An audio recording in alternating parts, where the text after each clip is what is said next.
Hello বন্ধুরা, আমি শম্পা। আমার এই ছোট্ট চ্যানেলে তোমাদের সবাইকে জানাই অনেক অনেক শুভেচ্ছা আর ভালোবাসা। আমাদের সবারই চলাফেরা, কথা বলার ভঙ্গি, মানুষের প্রতি ব্যবহার, এগুলো সবই কিন্তু অর্জন করা। আর এই সব কিছু অর্জন হয় বেশিরভাগটা আমাদের চারপাশের মানুষগুলোর থেকে, বিশেষ করে যাদের সাথে প্রতিটা মুহূর্ত কাটানো হয়। আমার এই যে গাছ লাগানোর প্রতি একটা ভালো লাগা, ভালোবাসা, সেটা কিন্তু আমার দুই মার থেকে শেখা। আমার বিয়ের আগে দেখতাম মা সব সময় কোথাও না কোথাও একটা গাছ লাগিয়ে রাখলো। আমার বাবার বাড়িতে যত গাছ লাগানো আছে সব কটা গাছ আমার মার নিজে হাতে লাগানো। আর এ বাড়িতে যে গাছগুলো আছে অধিকাংশ গাছ আমার শাশুড়ি মার হাতে লাগানো। এ বাড়িতে এসে দেখি আমার শাশুড়ি মাও গাছ লাগাতে ভীষণ ভালোবাসতো। এই দুজনের কাছ থেকেই হয়তো আমারও গাছ লাগানোর প্রতি একটা আলাদা ভালো লাগা। ডাবটাকে কুয়োর ঠান্ডা জলে ভিজিয়ে রাখলাম।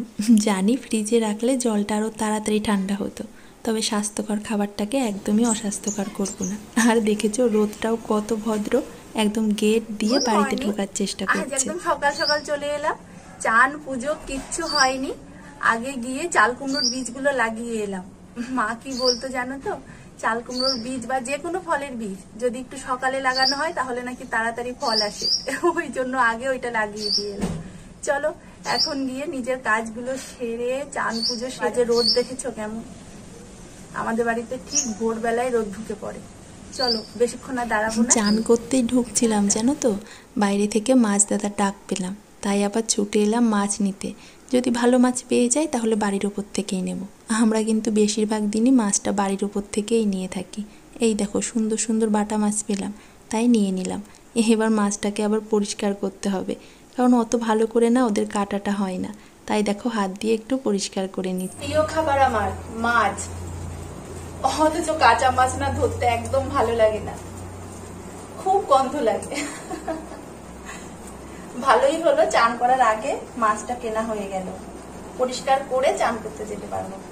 মাছ দাদারা যেভাবে মাছ কাটে না, খুব একটা ভালো কাটে না, কিন্তু আমাদের হাত দিয়েই পরিষ্কার করতে হয়। তবুও যেন মনে হয় যেটুকু কেটে দেয় ওইটুকু কাজ তো এগিয়ে গেল।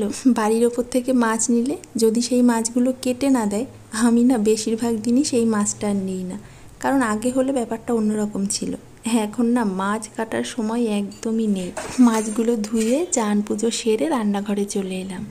পুজো দিয়ে চলে এলাম, সকালে রুটিটাও করা হয়ে গেছে, এখন খেয়ে নেব। তবে আজ না রুটিটা দুধ রুটি খাবো না, আজ রুটিটা খাবো টক দই দিয়ে। তাও আমার ইচ্ছাই নয়, মিমির। দুধ তো বেশ ভালোই খায়, তবে টক দইটাও না বেশ ভালো পছন্দ করে। তা বললো আজ আর দুধ দিয়ে রুটি খাবে না, টক দই দিয়ে খাবে। কাল রাতে টক দই পেতেছিলাম বাড়িতে, টক দই দিয়ে খাবে। আমিও টক দই দিয়েই খেয়ে নিই, আমারও টক দই খেতে না ভীষণ ভালো লাগে। টক দইটা একটু লবণ আর চিনি দিয়ে হালকা ফেটিয়ে নিয়েছি, এবার ওটা দিয়ে রুটিটা খেয়ে নেবো। চিনিটা গলে যেতে না একটু সময় লাগে, ভাবছি একটু চিনি না গুঁড়ো করে রেখে দেবো, তাহলে এরকম তাড়াহুড়োর সময় বেশ কাজে লাগবে।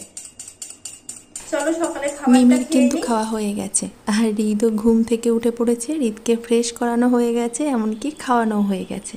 তারপর হৃদ আবার ঘুমিয়েছিল। আর এই যে দেখো আমার মঙ্গল ঘর, ঘুম থেকে উঠে এইভাবে বসে আছে কেন বলো তো?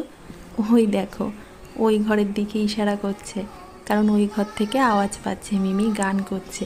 ওকে আর কেউ এখন ধরে রাখতে পারবে না, ও সোজা ওই ঘরে চলে যাবে একদম ছুটতে। ওই দেখো পৌঁছে গেছে নিজের গন্তব্যে।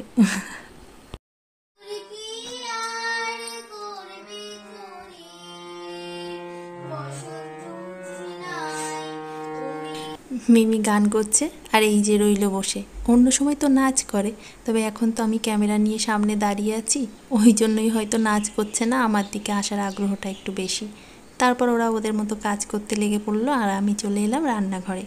আজ এই যে রান্না করব ভেন্ডি, গরমের প্রথম ভেন্ডি আজ রান্না হচ্ছে, যেটা খেতে না আমরা ভীষণ ভালোবাসি। বলতে পারো আমাদের ভালো লাগা খাবারের মধ্যে এই যে ভেন্ডি একটা।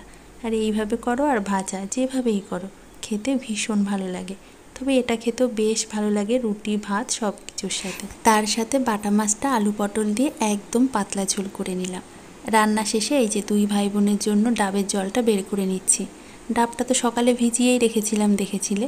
জলটা কিন্তু বেশ ঠান্ডা ছিল, ফ্রিজে রাখলে অবশ্যই আরও ঠান্ডা হতো, তবে এটাও কম নয়, যথেষ্ট ঠান্ডা।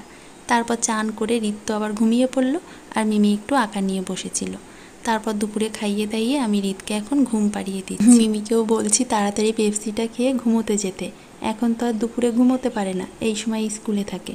তবে স্কুলটা 2 দিনের জন্য ছুটি দিয়েছে। এই যে এত গরম না, সেই জন্য। তবে 2 দিনের ছুটি দিয়ে আর কী বা হবে। যাই হোক, ভিডিওটা আজ এখানেই শেষ করলাম। কাল আবারও আসবো আরও একটা নতুন ভিডিও নিয়ে। সবাই ভালো থেকো, আর অবশ্যই অনেক অনেক আনন্দে থেকো। টাটা।